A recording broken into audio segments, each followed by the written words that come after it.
have you ever been told to come inside before the sun sets? In Indonesia, when the sky turns that deep, bruised purple of twilight, parents whisper a name that strikes fear into the hearts of every child. Wewe Gombel. She isn't just a campfire story. She's a presence, a lingering shadow that waits for the moment a child is left unattended. Most people see her as a monster, a kidnapper of the innocent. But today, we're going to peel back the layers of this dark myth and find out why she really takes them. Stick around, because this legend has a history far more tragic than you might imagine. To understand the ghost, we have to understand the woman she once was. Long ago, in a small village, there lived a woman who wanted nothing more than to be a mother. She was kind, devoted, and deeply in love with her husband. But in her culture at the time, a woman's worth was often measured by her ability to bear children. Year after year passed, and her womb remained empty. The whispers in the village grew louder, and the judgment colder. She wasn't seen as a person anymore, but as a failure. This internal pain was the first seed of the darkness that would eventually consume her. The tragedy took a sharp, cruel turn when she discovered her husband's betrayal. He had found another woman, one who could give him the family he craved. The heartbreak was absolute. In a fit of madness and despair, she confronted them, but the situation ended in a horrific accident, or perhaps it was murder. Driven out of her home and shunned by the very people who should have supported her, she fled into the wilderness. With nowhere to go and no one to love, she took her own life under a massive banyan tree. But the universe wasn't done with her. Her grief was so heavy it anchored her spirit to the earth, transforming her into the Wewe Gombel. Now she manifests as a terrifying figure. She is described as a tall woman with incredibly long, sagging breasts and wild, tangled hair. This isn't just for shock value. In the folklore, she uses those features to hide the children she steals. She tucks them away under her arms or behind her back, making them invisible to the human eye. She emerges during Maghrib, that transition time between day and night. It's said that if a child is still outside playing when the call to prayer begins, they are ripe for the taking. She doesn't target just any child, though. She looks for those who are being neglected or mistreated by their parents. Imagine being that child. You're playing near the edge of the woods, and suddenly the air feels heavy. You don't see a monster. You see a woman who looks kind, perhaps even familiar. She offers you sweets, or maybe she just offers you the attention your parents have been too busy to give. You follow her, and before you know it, the world shifts. You are taken to her nest, usually hidden high in the branches of an aran palm tree or deep within the roots of a banyan. To the outside world, you've vanished. To you, you've found a strange, silent protector who feeds you things that look like delicious treats, but are actually something much more sinister. While the child is safe in her nest, the village descends into chaos. The parents, suddenly realizing the weight of their neglect, scream for their lost one. To get a child back from Wewe Gombel, the villagers must perform a ritual.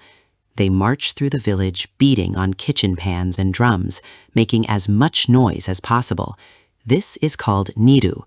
The idea is to annoy or startle the spirit so much that she drops the child. They search every corner, every tree, but she is clever. She only releases the child when she believes the parents have learned their lesson, or when the noise becomes unbearable for her sensitive, ghostly ears. But here is the detail that truly chills the bone: the food. It is said that Wewe Gombel feeds the children she abducts. In their eyes, she is giving them rice and meat, but in reality, she is feeding them mud, earthworms, and feces. She does this to dumb them down, making them mute and compliant so they won't cry out for their parents. Even after the child is rescued, they often remain in a trance-like state for days, unable to speak about where they were or what they saw. It's a physical and psychological mark left by the spirit, a reminder that they were once in the clutches of the child snatcher. So we see her as a villain, right? A kidnapper who feeds children filth. But let's look closer at the why. Wewe Gombel doesn't take children who are loved and watched over. She takes the ones who are crying because they are hungry. She takes the ones who are bruised because their fathers have heavy hands. She takes the ones who are forgotten. In her twisted, spectral mind, she isn't kidnapping them. She is saving them. She is giving them the mothering she was never allowed to give in life. This raises a haunting question. Who is the real monster? The ghost who hides the child, or the parents who made the child want to be hidden? Let me tell you a story that isn't in the history books. A young boy once went missing in central Java. The village did the drums, the search, the prayers. They found him 3 days later, perched high in a tree that no child could possibly climb on their own. He was safe, but he was changed. When he finally spoke years later, he didn't talk about fear. He talked about how warm the woman's embrace felt. He talked about how she whispered that he was finally safe from the loud man at home. It turns out his father had been abusive, and the Wewe Gombel was the only entity that intervened. This leads us to our final realization about this legend. Here is the plot twist you didn't see coming. I told you that the Wewe Gombel takes children to teach parents a lesson. But what if she isn't just a spirit from the past? What if she's a reflection of the community's collective guilt? Some say that when a child goes missing and is blamed on Wewe Gombel, it's actually a cover-up by the village to protect the child from a dangerous home life.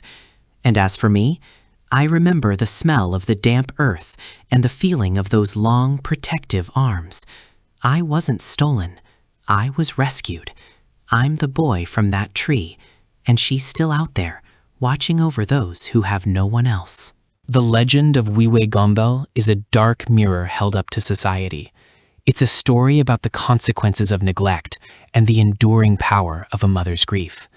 Whether she is a literal demon or a metaphorical guardian, she remains one of the most haunting figures in Asian folklore. Next time you see the sun dipping below the horizon and the shadows starting to dance, maybe don't be so quick to judge the woman in the trees. She might be the only one looking out for the forgotten. Sleep tight and keep your children close tonight. Don't forget to like and subscribe for more updates on the world's most terrifying legends.